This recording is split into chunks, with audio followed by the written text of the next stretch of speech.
भीम के गदा प्रहार करने से दुर्योधन की जंघा टूट गई थी। यदा मृदे कौरव संजयानाम वीरस्सथो वीरगतिं गतेषु ब्रकोदरा पुत्र गदाभिमर्षः भगनोरुदंडे धृतराष्ट्रपुत्रे। और भीम की गदा से जब दुर्योधन की जंघा टूट जाती है, वो रणांगण में कराता रहता है, अस्वस्थमाया। अगर आपने अपनी सेना का सेनापति मेरे को बनाया होता, आज आपकी हालत नहीं होती। उसने वहीं मिट्टी का तिलक किया है। और याद रखना, कई लोगों को पद मिलता है लेकिन वो पद को पचा नहीं पाते हैं। साधारण जो लोग होते हैं ना, पद को पाकर अपनी औकात भूल जाते हैं। अश्वत्थामा के साथ में वही हुआ। लेकिन इतना जानता था कि पांडवों को सामने से मैं मार नहीं पाऊंगा, और उन्होंने सोचा कि कैसे भी करना है, मुझे तो मारना है, सोते हुए के ऊपर वार करना है। तो उनको मारने का इरादा लेकर वो वहां से निकला है। लेकिन जाको राखे साईया, मारने वाले से बचाने वाला जो होता है ना, क्या भगवान की व्यवस्था है, ये तो सर्वसमर्थ वो हमारा ठाकुर ही जानता है। इसलिए याद करो, ठाकुर जी पर कभी अश्रद्धा मत किया करो। अगर जीवन में थोड़ा सा कठिन काल आए ना, तो भगवान पर भरोसा करके सोच लिया करो कि मेरे से ज्यादा मेरा ठाकुर जानता है कि मेरा किस में हित है। इसलिए भजन करने वाले को शिकायत नहीं करनी चाहिए, भजन करने वाले को हर परिस्थिति को स्वीकार करना चाहिए, इसमें भी मेरा हित है। रामकृष्ण परमहंस को गले में कैंसर होता है। किसी डॉक्टर ने कहा कि माँ काली को कहा, बाबा रोने लगे और रोते रोते कहने लगे कि ना ना, क्या माँ को पता नहीं है, लेकिन इसमें भी मेरा कोई हित है।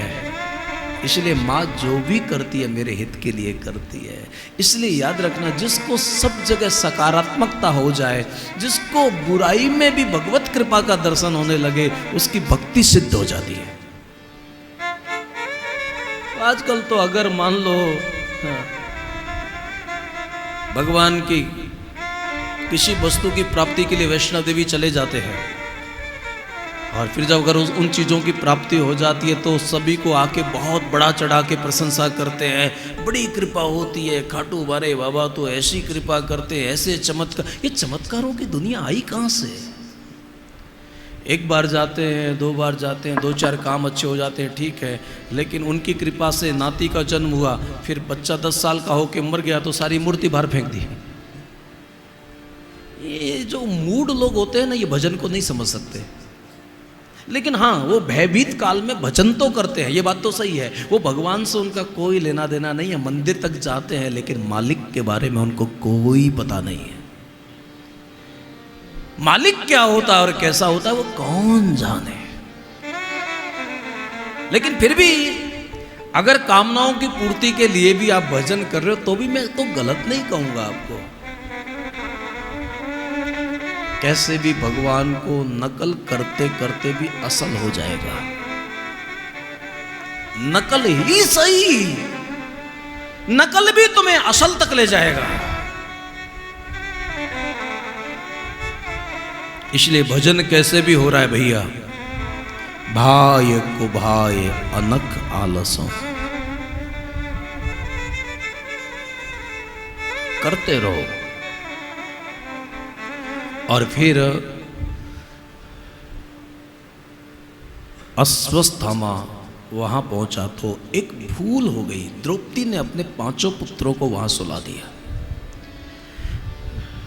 ये तो बिल्कुल पूरे प्लान से आया था, 5 का शिरच्छेदन कर दिया है, और ये इनको मार के वहां से निकला है।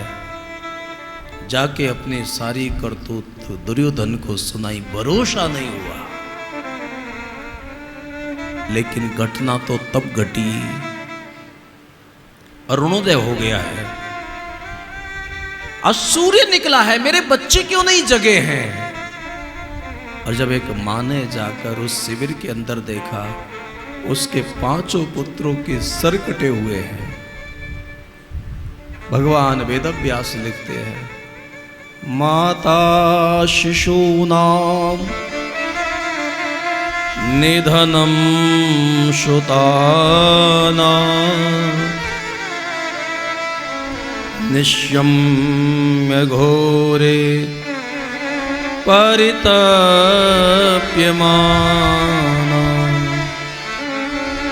तदा दुराद्वाश्वकलाकुलाक्षी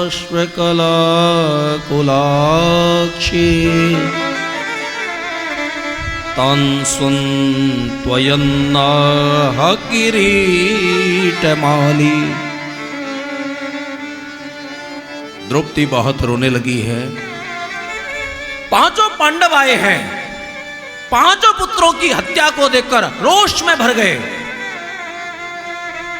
भीम ने प्रतिज्ञा की है, अर्जुन ने प्रतिज्ञा की है। अर्जुन ने तो केशव को कहा कि ठाकुर जरा मेरा रथ तैयार करो, और ठाकुर जी उसका रथ तैयार करते आ। प्रबल प्रेम के पाले पड़ कर, प्रबल प्रेम ठाकुर जी उसका रथ चलाते हैं। पाले पड़ कर प्रभु को नियम बदलते देखा, प्रभु को नियम बदलते देखा। प्रबल प्रेम के पाले पर कर, प्रबल प्रेम के पाले पर कर प्रभु को नियम बदलते देखा। अपना मान टले टल जाए, अपना मान टले टल जाए, पर भक्त का मान न टलते देखा। मेरे भाई बहन, ठाकुर जी तो तुम्हारे यहाँ बेटा बन के आ जाता है, तुम नहीं पहचान पाते। वो तो ठाकुर जी एहसान नहीं करना चाहता है, वरना 2 हाथों के कमाने से काम नहीं चलता है, वो 1000 हाथ वाला देता है। और जब तुम बहुत ज्यादा भाव से परमात्मा को पुकारते हो तो वो तुम्हें सद्बुद्धि देता है। वो तुम्हें ऐसी ऐसी चीज देता है ना, वास्तविक पूरा जगत जो है ना, ये ब्रह्म की ही लीला स्थली है, क्रीड़ा स्थली है। ये पूरा जगत जो है ये परमात्मा की ऊर्मियां है, आनंद की ऊर्मियां जगत है।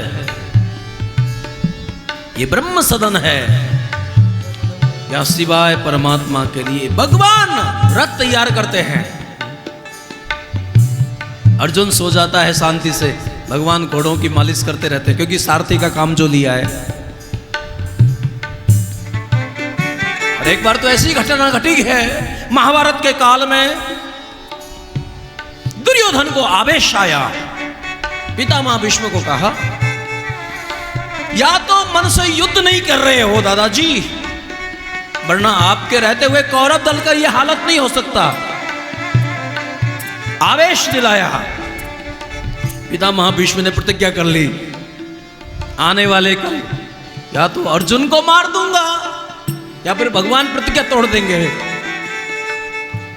जिसके केवल कृपा दृष्टि से, जिसकी केवल कृपा दृष्टि से सकल विश्व को पलटे देखा, सकल विश्व को पलटे देखा। उसको गोकुल में माखन पर को, उसको गोकुल में माखन रस पर 100 सौ बार मचलते देखा। वही सर्वशक्तिमान गोकुल में गौरस के लिए मचलता है। केवल प्रेम प्रेम, और प्रेम जब समझ में आ जाएगा तो साहब मेरे भाई बहन, भागवत की पूर्णता तो प्रेम में है। ये सारे वैष्णव ग्रंथों की पूर्णता प्रेम में है। और यहां तक मैं कह सकता हूं, ज्ञानी कितना भी ज्ञानी हो जाए, बिना प्रेम के उसका जीवन भी सूना जैसा लगता है। इसलिए ज्ञानी भी प्रेम चाहता है, लेकिन हाँ इतना जरूर है कि जिसको प्रेम हो जाता है, कोई जरूरत नहीं है कि वो फिर वो जिस अवस्था में रहता है उसी में झूमता रहता है। मीरा को काशी जाने की जरूरत नहीं है, काशी के विद्वान को ब्रज में आने की जरूरत है। आदिगुरु शंकराचार्य जी को ब्रज आना पड़ा। मनोबुद्धंकार चित्तानि नाहम न तक्षरुत जब्बे न चग्रहण नेत्र न प्याम न भूमि न तेजो न वायु चिदानंद रूपा शिवोहम गीत गाने वाले हमारे महाप्रभु आचार्य शंकराचार्य भगवान, शंकरम शंकराचार्यम जब ब्रज में आते हैं तो उसने जो देखा, भजे विजय कुमंडनम समस्त पाप खंडनम। क्या रचना है हमारे संस्कृति बांग्ले में। जिसका ध्यान बिरंची शंभो सनकादिक को करते देखा, उसको माँ यशोदा के भय से। जिसका ध्यान बिरंची शंभु सनकादिक को करके देखा, उसको माँ यशोदा के भय से 100 बार मचलते देखा। 100 बार मचलते देखा। वेदांत सार सर्वस्व नंद के आंगन में जब बालक बन के आता है, यशोदा छड़ी दिखाती है, कन्हैया के मोटे मोटे आंखों में आंसू निकल आते हैं। ये वैष्णवता की कथा है। पितामह भीष्म को लगा है पूरे पांडवों में हाहाकार मच गया, अर्जुन नहीं रहेगा तो भी क्या होगा। भगवान अपनी प्रतिज्ञा तोड़ेंगे नहीं। ठाकुर जी को लगा कि इन लोगों की यह हालत है, जिसको मरना है उसकी हालत जाके तो देखूं। अर्जुन पीतांबर ओढ़ के सो रहे थे। ठाकुर को आश्चर्य हुआ, लगता है इसको अपनी मृत्यु का समाचार नहीं मिला है। अर्जुन, भीष्म ने प्रतिज्ञा की है, सूरज टल सकता है, पृथ्वी टल सकती है, पितामह भीष्म की प्रतिज्ञा नहीं टल सकती। उसको जगाया, तुझको पता नहीं है? अर्जुन ने कहा मुझे पता है, इसलिए तो सो रहा हूं। बड़े आश्चर्य की बात है, पता है मरना है फिर भी सो रहे हो, नींद कैसे आ रही है? तब अर्जुन ने कहा कि मुझे भरोसा है कि मुझे बचाने वाला जाग रहा है। भरोसा वजन है। मेरे भाई बहन, भरोसा मत तोड़ने देना। वो किसी का रथ हाँकता है, किसी का मायरा भरता है, किसी का झूठा बेर खाता है। सबसे ऊंची प्रेम सगाई। रथ को तैयार किया। अश्वत्थामा ने आते हुए देखा है, प्राणों को बचाने के लिए ब्रह्मास्त्र का संधान किया। अर्जुन ने भी ब्रह्मास्त्र को छोड़ा, दोनों ब्रह्मास्त्र आकाश में बहुत भयंकर टकराने लगे, कहीं पृथ्वी का प्रलय ना हो जाए। भगवान योगेश्वर की ओर देखा। ठाकुर जी ने अर्जुन को कहा, तुम्हारे गुरु कितने महान थे, अपने बेटे को तो केवल ब्रह्मास्त्र छोड़ना ही सिखाया है, लेकिन आपको तो लौटाना भी सिखाया है। ब्रह्मास्त्र को वापस लौटाया, अश्वत्थामा को पशु की भांति बांध लिया है। और फिर आप सब जानते हैं कि निंदित कर्म करने के कारण उसकी निगाहें झुकी हुई थी, मुख मलिन हो गया था। याद रखना मेरे भाई बहन, कभी कभी जीवन में जोश होना चाहिए, लेकिन जोश में होश होना चाहिए, वरना एक क्षण में जो लम्हों में गलतियां होती है ना, उसकी सजा कभी कभी सदियों को भोगनी पड़ती है। इसलिए काम, क्रोध और लोभ को हमने नरक का दरवाजा कहा है। इन तीनों का त्याग होना चाहिए। त्याग का मतलब नियंत्रण होना चाहिए। तस्मा तत्त्रयम् त्यजेत।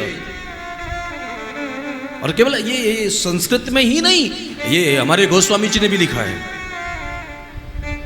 काम क्रोध मत लोभ सब नाथ नरक के पंथ।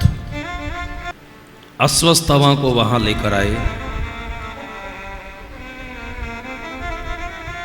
द्रौपदी ने देखा, ये तो गुरुपुत्र है। आजकल किसी को ब्राह्मण में ब्राह्मण का दर्शन नहीं होता है, साधु में साधु दर्शन नहीं होता है, प्रतिमाओं में परमात्मा का दर्शन नहीं होता है। लेकिन आप अनुमान लगाओ कि वो चेतना किस स्तर की होगी, उसको अपने पुत्र के हत्यारे में भी गुरु दर्शन हो रहा है। ये कभी मत पूछना कि परमात्मा कहाँ होता है।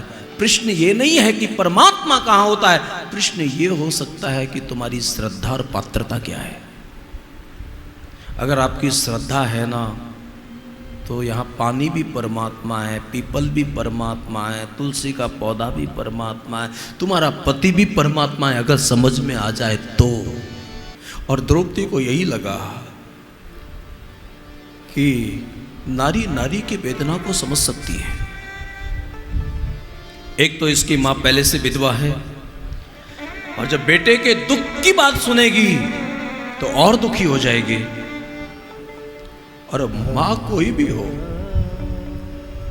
जब उसके बेटे की अर्थी निकलती है या फिर उसका जब वध हो जाता है, तो मां का जो हृदय होता है ना, ये मां की ममता ज्ञान की बातें भी नहीं सुनती है। इसलिए बहुत सोच समझने के बाद में द्रौपदी ने यही कहा, मुच्यताम मुच्यताम मेषः, इसको मारो मत, इसको छोड़ दो, ब्राह्मणों नितराम गुरु। भैया सुनने के बाद कृष्ण के आंखों में भी आंसू आ गए। वास्तविक दैवी संपदा किसको कहते हैं? और ये जो ऐसे महापुरुष होते हैं ना, इनके सानिध्य में बैठने मात्र से दैवी संपदा का संचार होता है। आप लोग ये मत पूछा करो कि धामों में जाने से, मठों में जाने से, महापुरुषों की सेवा से, उनके दर्शनों से क्या होता है। उनके दर्शन करने मात्र से दैवी संपदा का संचार होता है। ये जो दैवी संपदा है, मानो द्रौपदी नहीं रोई हो, यह हमारा परमात्मा कृष्ण रोया है। क्या मानवता है। अर्जुन ने कहा कि मेरी प्रतिज्ञा का क्या होगा। भगवान ने कहा कि ब्राह्मण का वध नहीं करना चाहिए, ब्रह्म बंधुर न हंतत्य। लेकिन दूसरे क्षण में बोल दिया, आताताई वदाहरणा। अगर कोई ब्राह्मण आताताई है तो उसको मार देना चाहिए। मैं समझा नहीं कुछ। उन्होंने कहा, वपनम द्रवणादानम स्थानिर्यापणम तथा। उसके धन का हरण कर लेना, उसको स्थान से निकाल देना, उसका अपमान कर देना, वही उसकी हिंसा होती है। उसका सिर छेदन नहीं किया जाता है, उसका शिखा काट देना, वो भी एक सम्मान्य व्यक्ति का अपमान हो जाना भी मृत्यु के समान दुखदायी होता है। एक बड़ा राजा था, उसके यहां एक उद्दंड प्रकृति का था और एक सज्जन व्यक्ति था। दोनों ने एक जैसा अपराध किया। राजा ने उद्दंड व्यक्ति को फांसी की सजा चढ़ा दी, बोल दी, और सम्मानीय व्यक्ति को केवल इतना कहा, मुझे ये अपेक्षा नहीं थी, मैं सोच भी नहीं सकता था कि आप भी ऐसा कर सकते हो, चले जाओ। लोगों ने कहा कि कितना बड़ा अन्याय हुआ है, उसको कुछ दंड नहीं दिया और इसको फांसी की सजा। लेकिन आपको पता है, इसको फांसी चढ़ाया गया, उसके पहले वो अपने घर गया और कई घंटों के बाद में एक वहाँ से समाचार आया कि उसको यहाँ दरबार में ये कह दिया गया था ना, इसलिए वो अपने घर में जाकर खुद फांसी खा के मर गया। सम्मान्य व्यक्ति का जब अपमान हो जाता है ना, तो उसको मृत्यु के समान दुखदाई होता है। संभावित कहूं अपजस लाहू। और उन्होंने वही किया कि उसके मस्तिष्क में जो मणि थी उसको निकाल के शिविर से धक्का दे के निकाल दिया। मेरे